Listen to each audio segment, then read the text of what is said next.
तर बघा शेतकरी मित्रांनो, नवीन तुमच्यासाठी पीक विमा संदर्भात एक मोठी महत्त्वाची अपडेट मी आणलेली आहे मित्रांनो. तर बघा 2024चा पीक विमा शेतकऱ्यांच्या खात्यामध्ये जमा होत आहे, परंतु बऱ्याच शेतकऱ्यांना हे माहिती नाही त्यांच्या जिल्ह्यात किती हेक्टर च्या प्रमाणानुसार आणि किती हेक्टरनुसार त्यांना पैसे जमा करण्यात येत आहे.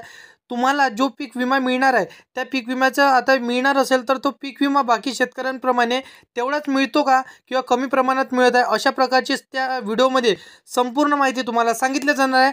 आणि जिल्ह्याची यादी, तुमच्या तहसीलीची यादी, संपूर्ण यादी तुम्हाला लाईव्ह देखील इथे दाखवलं जाणार आहे.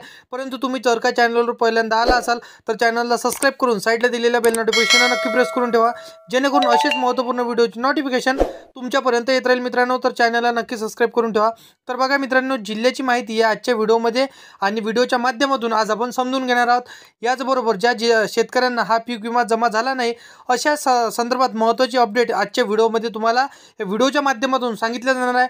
याचबरोबर सरकारकडून आज कोणत्या नवीन सूचना देण्यात आल्या, कोणत्या जिल्ह्यात पीक विमा जमा झाला आणि कोणत्या जिल्ह्यात पीक विमा जमा होणार आहे, अशा प्रकारची महत्त्वाची अपडेट आजच्या व्हिडिओमध्ये आपण समजून घेणार आहे. या अगोदर ही माहिती आपण आजच्या सर्वात पहिलं बघून घेतली होती. तर बघा मित्रांनो, परभणी जिल्ह्यात एका शेतकऱ्यांची अतिशय महत्त्वाची माहिती इथे दिली. या शेतकऱ्याने काय म्हणतो इथे संपूर्ण माहिती बघा मित्रांनो. तर बघा, 1 हेक्टर आणि 1 एकरपासून होता या कापसाचे इथे 2350 म्हणजे 2350 अनुदान जमा झालं. आणि 1 एकर होती तर तूर होती, तर 1 एकर तूर होती. तर या 1 एकर तुरीच्या नुसार त्यांना पैसे किती जमा झाले मित्रांनो, तर तुरीचे त्यांना 900 रुपये जमा झाले. असेच टोटल त्यांना म्हणजे 3250 म्हणजे 3250 रुपये या परभणी जिल्ह्यातील शेतकऱ्यांना मिळाले आहे. आणि त्याचबरोबर मित्रांनो, 2024च्या पीक विम्यासाठी महत्त्वाची अपडेट होतं. तर त्या शेतकऱ्यांना पीक विमा मिळाला अशा शेतकऱ्यांनी ही माहिती न्यूजमध्ये दिली. आता ज्या शेतकऱ्यांना मित्रांनो कमी इथं जे पैसे मिळाले होते तर त्या शेतकऱ्यांना, भरपूरशा शेतकऱ्यांनी ही न्यूजमध्ये माहिती दिली. आता ही माहिती आपण सांगत आहोत. याचबरोबर 29 जिल्ह्यात इथं प्रति हेक्टर नेमकं किती पीक विमा जमा करण्यात आला, जिल्ह्यातील महत्त्वाची अपडेट आपण आजच्या व्हिडिओमध्ये जाणून घेणार आहे. तर इथे तुम्हाला व्हिडिओ लाईनपर्यंत बघणे गरजेचे असणार आहे आणि व्हिडिओला मिस न करता जिल्ह्यांची यादी देखील तुम्हाला समजून घ्यावं लागणार आहे. आणि चॅनलला तुम्ही आतापर्यंत सबस्क्राईब नसेल केले तर चॅनलला सबस्क्राईब करून घ्या आणि लगेच तुमच्या जिल्ह्याची यादी देखील इथं बघा. तुम्हाला आता समजेल की तुमच्या जिल्ह्याचे प्रति हेक्टर नेमकं किती पीक विमा जमा करण्यात आला. तर बघा, वाशिम जिल्ह्यामध्ये कमी जास्त पीक विमा जमा होत आहे. अशा शेतकऱ्यांनी असं 1 हेक्टरला इथं बघू शकता मित्रांनो 19,600 रुपये पीक विमा मिळत आहे. तर काही शेतकऱ्यांची 4 हेक्टर नुकसान भरपाई झालेली आहे. आणि जसं 4 हेक्टर जमीन होती तर त्या 4 हेक्टरनुसार त्यांना 5,000 रुपये विमा जमा करण्यात आलेला आहे. वाशिम जिल्ह्यातील शेतकऱ्यांना अपडेट होतं. त्यानंतर नागपूर जिल्ह्यातील अपडेट बघा मित्रांनो, 1 हेक्टरला 19,000 रुपये जमा होतं. तर यानुसार शेतकऱ्यांना प्रति हेक्टर 2,900 जमा होतं.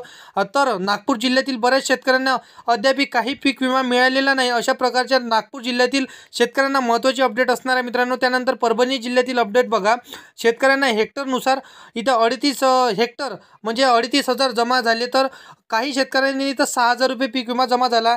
भरपूर शेतकऱ्यांना इथं 3,000च्या आतामध्ये पीक विमा जमा झाला. तर भरपूरशा शेतकऱ्यांनी काही जसे हेक्टरनुसार इथे पैसे जमा करण्यात आलेले आहे. तर मित्रांनो, जे परभणी जिल्ह्यामध्ये घडलेलं होतं, तर परभणी जिल्ह्यामध्ये शेतकऱ्यांना महत्त्वाचे अपडेट होतं. त्यानंतर अकोला जिल्ह्यातील पीक विमा संदर्भात अपडेट बघा, पूर्ण अकोला जिल्ह्यातील प्रति हेक्टर 5,000 रुपये पीक विमा जमा होत आहे. तर 5,000 रुपयेच्या पीक विमा जमा होणारे शेतकरी अतिशय कमी प्रमाणात आहेत. याचबरोबर जालना जिल्ह्यातील अपडेट बघा, या जिल्ह्यातील शेतकऱ्यांची प्रति हेक्टर इथं 2,500 म्हणजेच 2,500 रुपये पीक विमा जमा होत आहे. त्यानंतर यवतमाळ जिल्ह्यातील अपडेट बघा, यवतमाळ जिल्ह्यातील, जालना जिल्ह्यातील आणि जवळपास हेक्टर म्हणजे 5,500 रुपये म्हणजे इथं 5,500 रुपये काही शेतकऱ्यांना जमा झाले. त्यानंतर सांगली जिल्ह्यातील 2024च्या पीक विमा संदर्भात अपडेट बघा, लक्ष द्या, सांगली जिल्ह्यातील 12,000 प्रति हेक्टर पीक विमा जमा होत आहे. तर काही शेतकऱ्यांना 4,000 प्रति हेक्टर विमा मिळत आहे. त्यानंतर परभणी जिल्ह्यातील काही शेतकऱ्यांना जास्त पीक विमा मिळाला, तर काही शेतकऱ्यांना खूप कमी प्रमाणात इथे पीक विमा मिळाला.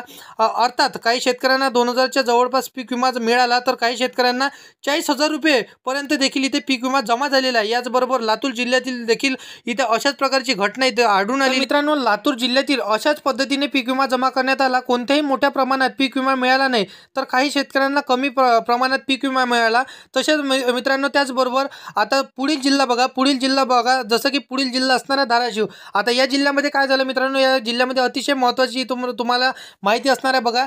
या जिल्ह्यातील प्रत्येकाला सरासरी किती हेक्टर इथं मिळालं तर बघू शकता मित्रांनो, त्यांना रुपये इथं कमी जमा होत आहे. त्यानंतर त्यानंतर बुलढाणा जिल्ह्यातील पीक विमा संदर्भात अपडेट बघा. एका हेक्टरला तुम्हाला पैसे किती मिळायला हवे, तर एका हेक्टरला 21,500 रुपये विमा जमा करण्यात आलेला आहे. बऱ्याच शेतकऱ्यांना इथे 2,000 रुपये देखील इथं जमा करण्यात आलेला आहे. अशा प्रकारचे अपडेट या बुलढाणा जिल्ह्यातली देखील असणार आहे मित्रांनो. त्यानंतर बघा शेतकऱ्यांसाठी होत असलेल्या त्यानंतर छत्रपती संभाजीनगर, तर या जिल्ह्यातील 2024च्या पीक विमा संदर्भात अपडेट बघा. छत्रपती संभाजीनगरमध्ये इथं वैजापूर तालुक्यातील शेतकऱ्यांना एका हेक्टरला इथे 20,970 रुपये जमा झाले. म्हणजेच एका हेक्टरनुसार झालेल्या जमिनीला 20,970 रुपये प्रति हेक्टर नुकसान भरपाई इथे त्यांना जमा झाली मित्रांनो. छत्रपती संभाजीनगर जिल्ह्यात मिळत आहे. सध्या इथं नगरच्या भागामध्ये काही गावात पीक विमा सुरू आहे, तर काही गावात बाकी आहे.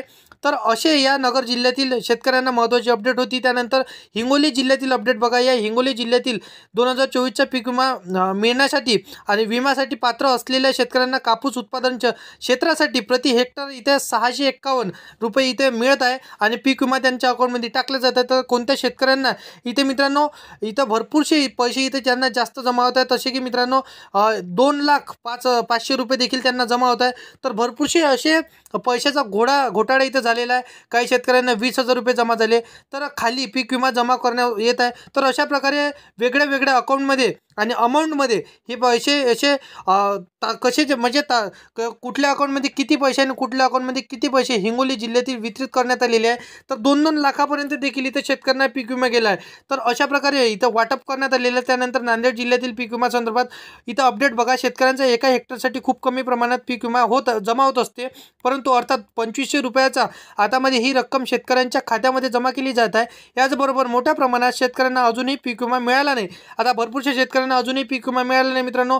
बाकी अशा प्रकारे सांगितल्याप्रमाणे शेतकऱ्यांच्या खात्यात 2024चा पीक विमा जमा होत आहे. काही शेतकऱ्यांना अद्याप काही पीक विमा मिळत नाही, तर बऱ्याच शेतकऱ्यांना पीक विमा मिळाला तर त्यांच्या खात्यात अशा पद्धतीने पीक विमा जमा करण्यात आले आहे. तर आकाच्या बाका त्यांच्या अकाउंटमध्ये पैसे टाकले गेले. 1-1 लाखापर्यंत हे त्यांच्या अकाउंटमध्ये पैसे टाकले गेले. बाकी याबद्दलची सविस्तर माहिती हे तुम्हाला मी सांगितलेली आहे मित्रांनो. तर अशा प्रकारे हे त्यांच्या अकाउंटमध्ये पीक विमा टाकल्या गेला आणि भरपूरशा शेतकऱ्यांना जे लाभार्थी आणि पात्र शेतकरी होते त्यांच्या अकाउंटमध्ये देखील अजूनही पीक विमा जमा झालेला नाही. तर तुम्ही कोणत्या जिल्ह्यामधनं आपल्या व्हिडिओला बघितलं तर व्हिडिओच्या कमेंटमध्ये नक्की सांगा. आणि तुम्हाला पीक विमा मिळाला का आणि किती रुपये तुम्हाला पीक विमा मिळाला प्रति हेक्टरनुसार ते देखील तुम्ही कमेंटमध्ये सांगा मित्रांनो, जेणेकरून त्या टॉपिकवर आम्हाला व्हिडिओ बनवायला सोपं जाईल. आणि असेच कामाटी व्हिडिओ जर का तुम्हाला डेली पाहायचे असेल तर या चॅनलला सबस्क्राईब करून साईडला दिलेल्या बेल नोटिफिकेशनला नक्की प्रेस करून ठेवा, जेणेकरून अशीच महत्त्वपूर्ण व्हिडिओची नोटिफिकेशन तुमच्यापर्यंत येत राहणार मित्रांनो. तर चॅनलला नक्की सबस्क्राईब करा. व्हिडिओ आवडला असेल तर व्हिडिओला लाईक करा. आपल्या मित्राला मैत्रिणीला हा व्हिडिओ नक्कीच शेअर करा, जेणेकरून त्यांना ह्या व्हिडिओच्या माध्यमातून भरपूरशी माहिती पीक विम्यासंदर्भात मिळेल. तर मित्रांनो चला येऊया नेक्स्ट व्हिडिओमध्ये.